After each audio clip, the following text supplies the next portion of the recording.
Husband আমার সাথে যায় না, পারে না। ও আমার মানসিক শারীরিক কোনোভাবেই শান্তি দেয়। আচ্ছা, মেয়েদের শিক্ষা কি বিয়ে করছো তুমি? না, বিয়ে করিনি। বিয়ে করো না এখন? আর কি বলবো আপনাদের, আর কিছু বললাম? আমার ওয়াইফ থাকতে আর আমি থাকি, তাই বলে সে বাসা ভাড়া হয়ে। একটা সংসার ভাঙতে কখনো দরকার হয় না যুদ্ধের, দরকার হয় শুধু অবিশ্বাস আর ভুল সিদ্ধান্তের।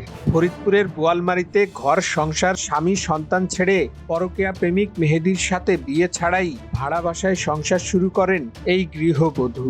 এটাই আজকের অবক্ষয়ের গল্প। মেয়েকে নিতে চাইছে, সেই জায়গায় মাকে নিয়ে ফোন করছে। আমার হাজবেন্ডের সাথে আমার কোনোভাবেই কোনো সম্পর্ক ভালো নাই, এই কারণে আমি ওর সাথে সম্পর্কে জড়াইছি। তারপরে কার সাথে? একটু নাম বলো। নামটা বলা কি খুবই জরুরি? হ্যাঁ, মেহেদীর সঙ্গে। মেহেদী না? ওর আব্বার নাম কি? করার। ওগের বাড়িও কি সাথর? হ্যাঁ, সাথে। তিনি বলেন তার স্বামী শারীরিক ও মানসিক দুইভাবেই অক্ষম, তাকে পর্যাপ্ত সুখ দিতে পারে না, তাই তিনি পরকীয়ায় জড়িয়ে পড়েন। তোমার স্বামীর সাথে প্রবলেমটা কি? আর হাজবেন্ড আমার সাথে যায় না।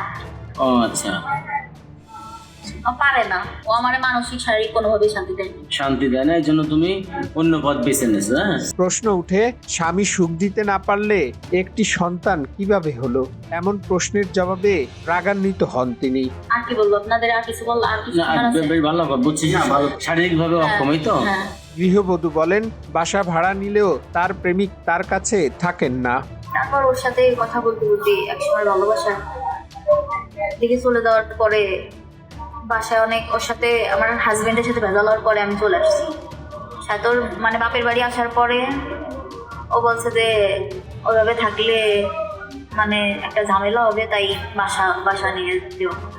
ও বাসা নিয়ে দিয়েছে, কিন্তু ও কখনো বাসায় আসে না। মেহেদী আর আপনি বাসা নিয়েছেন, এরপরে কি মেহেদী আসছে? না, মেহেদী আসে না।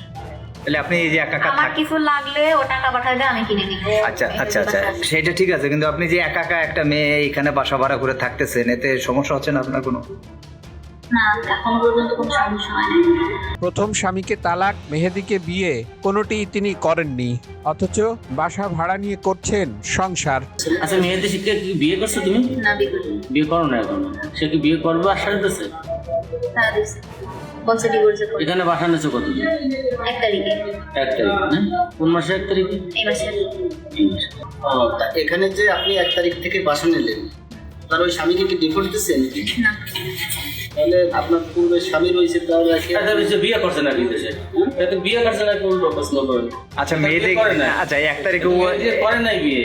এই তরুণী বলেন আগের স্বামীর কাছে তিনি আর ফিরে যেতে চান না। তাহলে আপনি কি এই যেভাবে রাখছে মেহেদী এইভাবেই থাকবেন, নাকি আপনি আপনার আগের স্বামীর কাছে ফিরে যাবেন, নাকি নতুন করে বিয়ে করবেন তাকে, না কি করতে যাচ্ছেন আপনি আসলে? ও আমাকে ডিভোর্স দিয়ে দিক, তারপর আমার জীবন কিভাবে, আমার লাইফে কিভাবে কি করতে হবে সেটা আমি বলবো।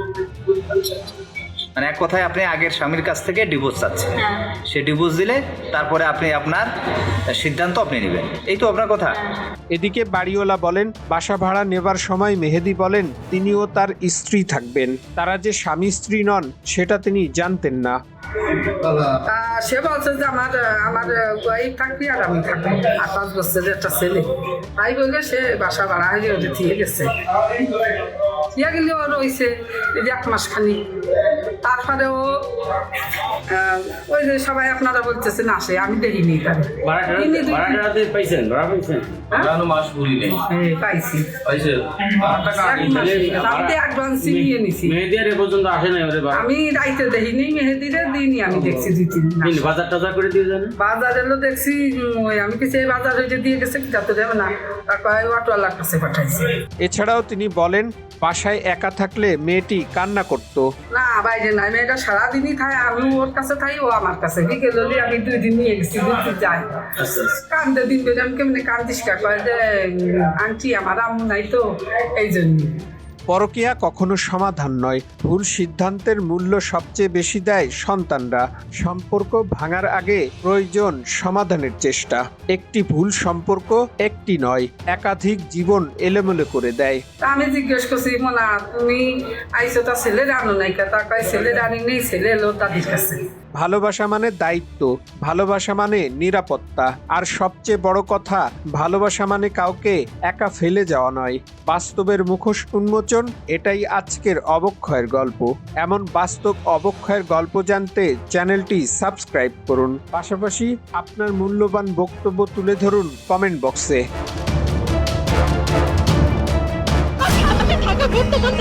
মেয়েকে নিতে চাইছে, সেই জায়গায় মাকে নিয়ে ফোন করছে।